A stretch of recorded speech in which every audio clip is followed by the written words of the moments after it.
நிலாவோட பிறந்த நாள ஞாபகம் வச்சு சோழன் வந்து செலிப்ரேட் பண்ணதே ரொம்ப சூப்பரா இருந்துச்சு அப்படின்னு நினைக்கிறவங்க, மறக்காம நம்ம வீடியோக்கு ஒரு லைக் பண்ணிக்கோங்க. இதே மாரியே அவங்க சேர்ந்து வாழ்ந்தா நல்லாயிருக்கும்.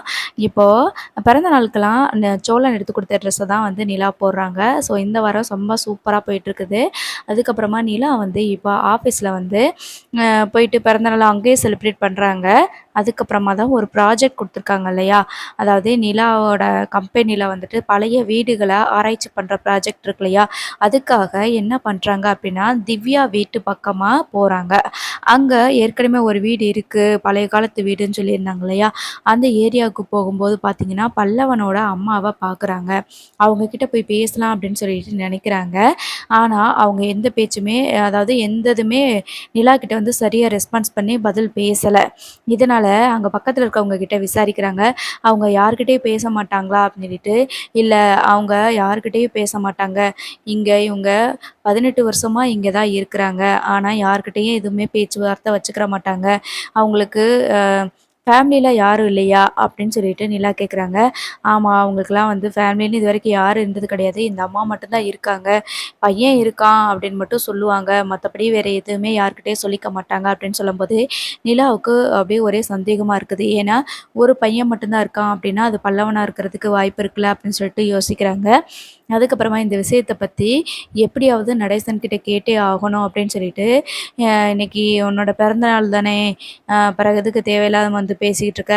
நான் என்ன அத பேசிற போறேன் அப்படின்னு சொல்றாங்க. நீங்க என்ன வேணாலும் பேசிக்கோங்க. ஆனா, இன்னைக்கு நீங்க சொல்லியே ஆகணும். நான் பல்லவனோட அம்மா எங்க இருக்காங்கன்னு பார்த்தேன். அவங்க 15 வருஷமா 18 வருஷமா யார்கிட்டயும் பேசாம இருக்காங்க. இதுக்கெல்லாம் காரணம் நீங்க தானே. அவங்க ஏன் ஒளிஞ்சு மறைஞ்சு வாழணும் சொல்லுங்க? இங்க தான் இருக்காங்கன்னா, வந்திருக்கலாம்ல இங்க. இங்க இருக்கிற உங்க வீடு தெரிஞ்சிருக்கும். என் கட்ன புருஷன் நீங்க இருக்கீங்க. பெத்த பிள்ளை இருக்கும்போது வந்து பார்த்துருப்பாங்கள்ல. ஏன் வரல? என்னாச்சு சொல்லுங்க. நீங்க தான் இப்போ உண்மைய சொல்லணும். உங்களால தான் அவங்களோட வாழ்க்கையே போயிருச்சு. அது கூட பரவால்ல. ஏன் மறைஞ்சிருந்து வாழணும்? அப்படின்னு சொல்லிட்டு கேட்குறாங்க.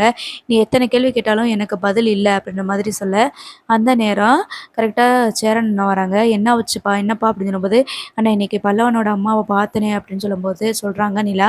"நீ என்னப்பா? நீ எங்க வச்சுப்பா பார்த்த?" அப்படின்னு சொல்லும்போது இந்த மாரி டீட்டெயில்ஸ் சொல்றாங்க. "விட்டுருப்பா இத பத்தி நீ எதுவுமே கேட்க வேண்டாம்" அப்படின்னு சொல்லும்போது, "ஏண்ணே சொல்றீங்க அப்படி?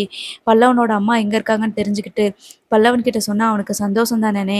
இத்தன நாளா அம்மா பாசம் கிடைக்காம இருந்தவனுக்கு, தன்னோட அம்மா உயிரோட இருக்காங்களா இல்லையான்னு தெரிஞ்சுக்கிறதுக்கு தோணும் தானேண்ணே! பாவம் தானே அவன்" அப்படின்னு சொல்லி சொல்றாங்க. "இல்லப்பா அதெல்லாம் வேண்டாம்.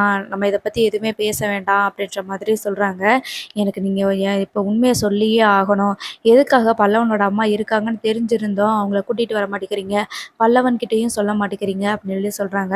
"நான் இந்த வீட்டு பொண்ணா இருந்தா கண்டிப்பா நீங்க சொல்லணும்" அப்படின்னு சொல்லிட்டு சரண் அண்ணன்கிட்ட கேட்குறாங்க.